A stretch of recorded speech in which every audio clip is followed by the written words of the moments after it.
In this video, we will be discussing the recurring billing module.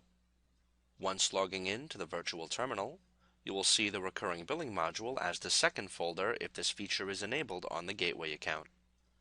This module has several options: Add Customer, View Customers, View Contracts, Billing Report, and Expiration Report.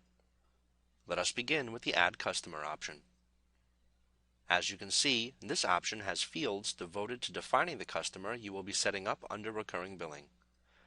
The required fields here are Customer ID and first and last name or company name.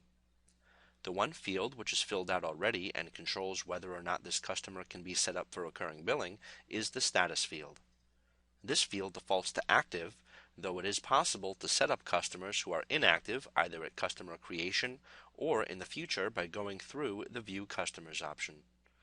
The more information you fill out, however, the easier it will be to search through customers in the future.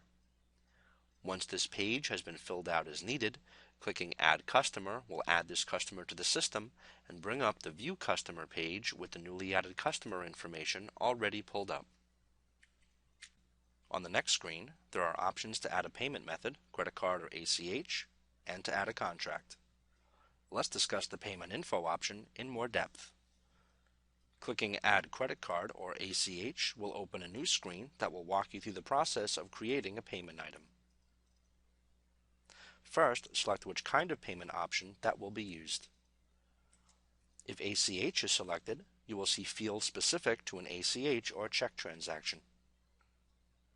If credit card is selected, the fields that will appear beneath this option will be specific to a credit card transaction. For this kind of transaction, only the fields on the left are required. In this example, we will be using a Visa card with a test number and an expiration date. Both of these options, however, will have the Save Options box beneath them, indicating if the account in question will be used for later use or if it will be charged immediately. Regardless of the choice, once the desired fields have been filled out for either payment method, clicking Save Payment Info will save the payment for future use and will bring up the initial View Customer screen.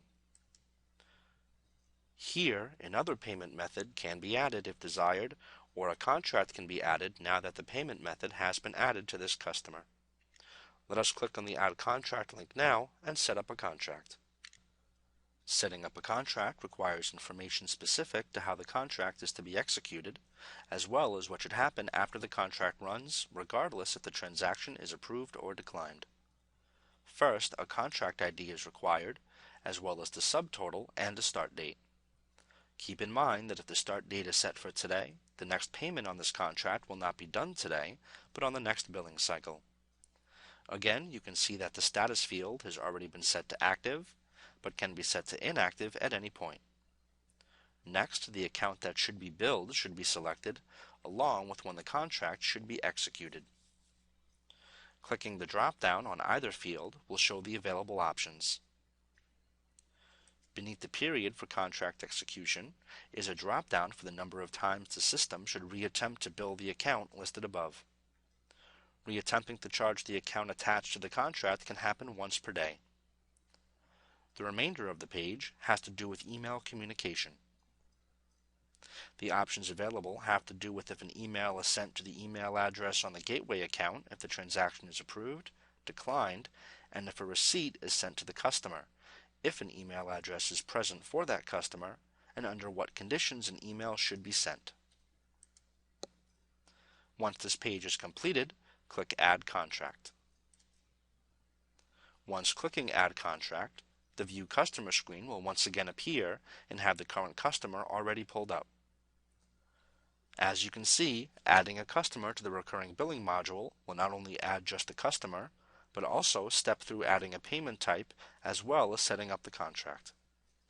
This concludes the tutorial video.